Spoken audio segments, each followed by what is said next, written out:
Hey everybody, and welcome back to another episode of your Pennsylvania Dutch Minute. This episode, I'm coming to tell you about a new publication that is now out there and available for all of you to purchase, called Folk Tales of the Pennsylvania Dutch, Stories of Witchcraft, Magic, and the Supernatural. Now, this book was written by William Woys Weaver, a very well-known author of multiple books about Pennsylvania Dutch culture, two of which are some of my favorite books about the Pennsylvania Dutch, Sauerkraut Yankees and As American as Shoe Fly Pie. Both of those books talk about our food culture among the Pennsylvania Dutch. The illustrations in the book were done by our friend Patrick Dunmoyer in the style of Scherenschnitte, scissor cuttings, which a lot of you are probably familiar with. Now, I have to admit, going into this book, which was put out by the Pennsylvania German Cultural Heritage Center at Kutztown University, it's volume 10 in their annual series. Growing up, I could not have grown up more Pennsylvania Dutch than I did. As many of you know who follow the channel, all four of my grandparents spoke Pennsylvania Dutch. We ate traditional Pennsylvania Dutch foods. We carried on not all of the traditions, but we carried on many traditions. I grew up on a small farm, so I was taught the skills of raising a vegetable garden, becoming self-sufficient. We made sauerkraut every year. We ate the foods of the Pennsylvania Dutch. But there's so much of the Pennsylvania Dutch culture that I think has gotten lost over the years, and things that were, not handed down. These folk stories, these folk tales, these fairy tales, you might want to call them, is exactly that. As I'm reading through this book, I'm recognizing place names. I'm recognizing some traditions that come from these stories, but I never knew why we did some of these traditions. And I was introduced to characters that I had never heard of before. Some, yes, like Elbedrich. That was something that I was aware of growing up. But some of these other characters, which I'm going to talk about here in a minute, were completely new to me. And as someone that has also studied German and has read a lot of German literature, you start to see connections to these stories that our forefathers brought over from the old country and continued these oral traditions of storytelling here in the New World, but with adapting them to the world that we were living in here in colonial America, in Pennsylvania. And just, it really was an eye-opening read for me. To hear these stories, to read these stories. Some of them made me laugh. Some of them really made me think. Some of them made me feel like a kid again, hearing a fairy tale or hearing a story that has witchcraft or animals that can fly and things like that. It is really a great collection. I highly recommend it. A little bit more about the book. Weaver creates a collection of 41 tales. That's how many stories are in the book. Some humorous, as I mentioned, many filled with magic and the supernatural. Many of these stories he recounts from personal interviews that he conducted, and also draws on a series of stories that come from the publication Pennsylvania German Folk Tales, Legends, Once Upon a Time Stories, Maxims, and Sayings Spoken in the Dialect, popularly known as Pennsylvania Dutch. It's a long title. That was written by Thomas R. Brendel and William S. Troxel, very famous Pennsylvania Dutch writers and academics, and that book was published in 1944. So Weaver pulls from that, but also from his vast knowledge of these stories, personal interviews with people that retold the stories to him, wrote them down, and then finally brought this book out. He introduces us to a couple of characters that I want to highlight that were unknown to me, and I'm going to show you some illustrations that are used in the book to help you understand maybe a little bit about what they might have looked like. The first character that plays a part in many of the stories is the Bushmops. So what was the Bushmops? Well, Weaver includes at the back of the book kind of like a dictionary of these characters with their name and a description to help you understand what their powers are, where they, what they represent or where they came from. But I do want to highlight just a few of them that really intrigued me when I was reading these stories. The Bushmops. The Bushmops, he is Lord of the Beasts and King of the Forest. His name means forest dwarf, and he is usually described as brown-skinned. He can assume the animal form of a white stag with golden antlers, or change into a wren. He is one of the most powerful of the supernatural beings in the Dutch country. His flower is sweet woodruff, which is now only found in old gardens. Furthermore, he is protected by a huge horn-tailed snake. The Bushmops he's a character in quite a lot of the stories. Another character, or entity was the Dunnerkönig. Dunnerkönig, literally Thunder King. He is Tobias Rademacher. He comes in the form of a human in that name. The wheelwright and the husband of the flower fairy Rapunzel and Lord of Storms.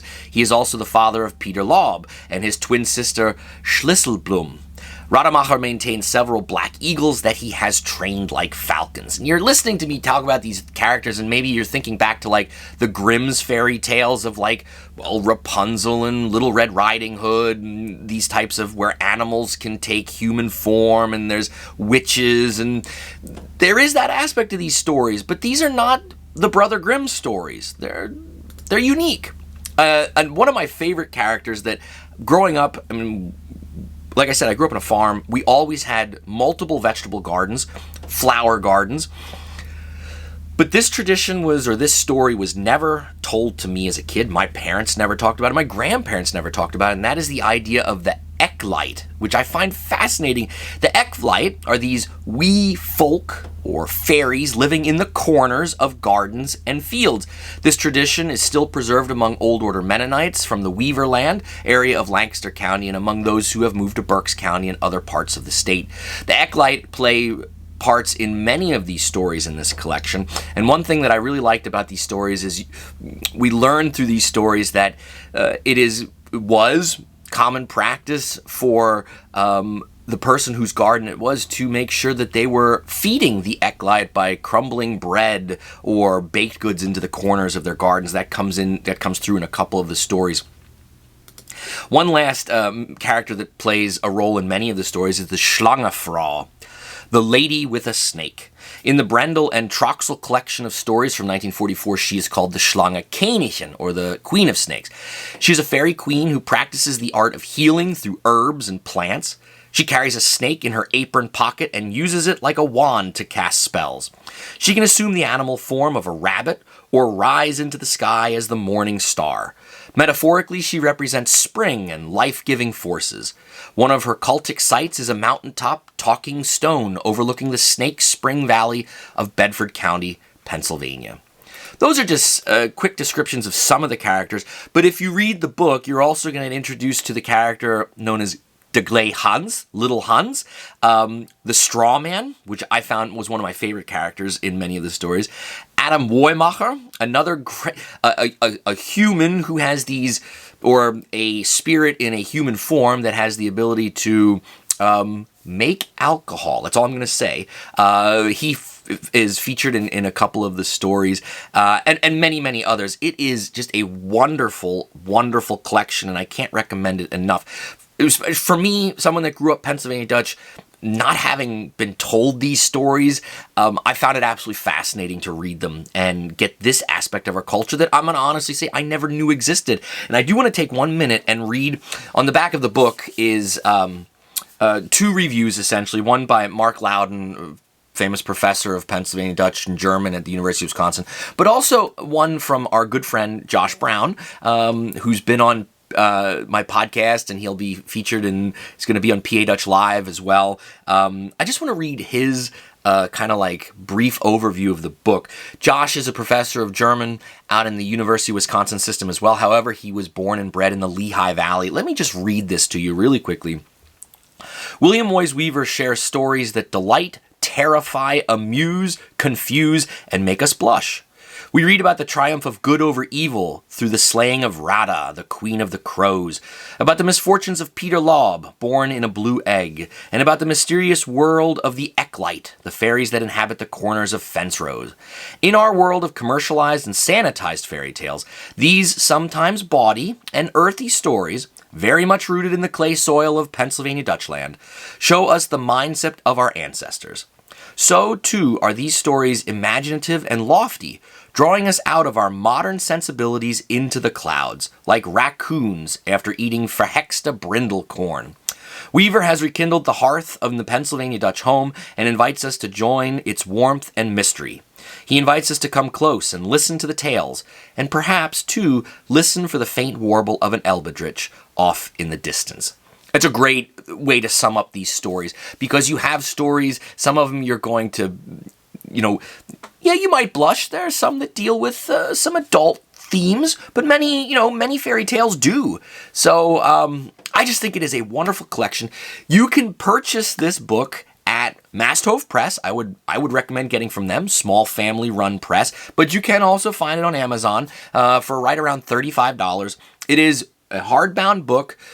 The stories are great. They're the kind of stories you could sit down and read to friends like you would have done back in the day. Of course, maybe people aren't joining, getting together on a Friday night to hear someone read to them, but that was a common practice way back in the day by our ancestors. So definitely, if this video kind of piqued your interest, go out and buy a copy of the book. You will not be disappointed. I promise you. I promise you, you won't be disappointed.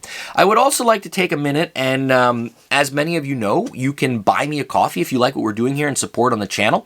There were some people recently that did purchase coffees, and I would just like to give them a personal shout out. So special thanks, Groß Dank für die Unterstützung, to Carol Diefenbach-Kanner, our good friend, Richard Snyder, Seth Moak, Beth Seiler, Gary Johansson, Rachel Wiswesser, Amy Nepper, and Jeffrey Gillen. Thank you so much, guys. Groß Dank for your financial support. All money raised through the Buy Me a Coffee campaign goes towards the upkeep of the channel.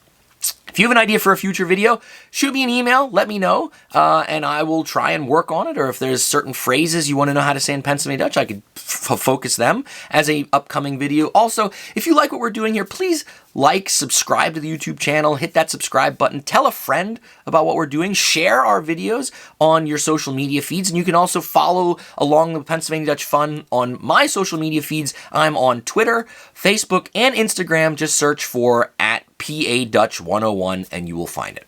Till next time, go out, buy this book. You will not be disappointed. Keep practicing your Pennsylvania Dutch. Schwätz Deutsch and Mach's gut. Mach's gut.